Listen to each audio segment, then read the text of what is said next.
What's the deal, yo? This is DJ Muggs. You watching Beyond TV, man, live from Los Angeles, California. Ask somebody. Soul Assassin, Cypress Hill, all day long, homie. Check it out.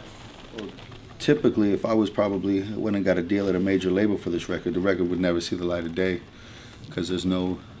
Typically, they like to have a song on radio to kind of drive it, you know. And we didn't give nothing for any daytime radio formats, so you know we'd have that problem right off the top. So you feel like you got that freedom with Gold Dust? Yeah, that's the reason. You know, they understood the record when they heard the record, because the record was done already, you know, when they heard it. So, you know, I met Dave and I liked his philosophy on music and where he was coming from. And so I was like, well, this might be a good home for this record. Let's check it out. Every label has their goods and every label has their bads. It doesn't matter where you're at. I've been on both sides of everything, from the biggest labels to the smallest independent labels. And they all got holes that need to be filled. It's just, you know, are the holes even fucking patchable? You know what I mean? Then if they are, it's like, once you figure out one label works and what their strengths and weaknesses is, as an artist, I always put money aside on all my budgets to fill in the holes. Even with Columbia, when we was on Columbia, when they lost Rough House, they didn't have a good street team, so we just handled the streets ourselves, because I would get mad at Columbia for not doing it, but that's just not part of their game, and I knew they wasn't going to do it no matter how much I screamed and got mad. And then if they did it, they wasn't going to do it right.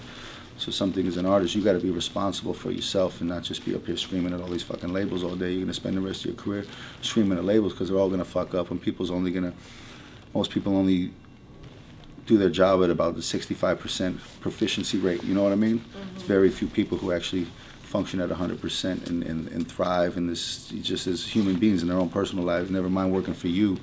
You know what I mean? When they're worrying about going out with their girlfriend at night and having dinner.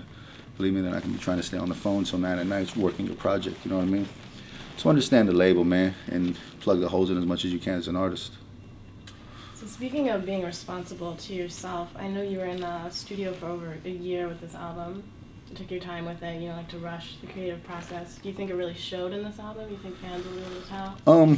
The year was just because I scored a movie called Street Kings that came out this year, so I had to stop for that for a few months, and I went on tour, and you know, I was doing a bunch of other things in the midst, so that was the reason for it being a year. But being able to have the time is definitely something good, because we did a batch of songs, and I didn't see Asia for like 5 months. Then we did another batch of songs, and I seen them a few months later, and then we finished it.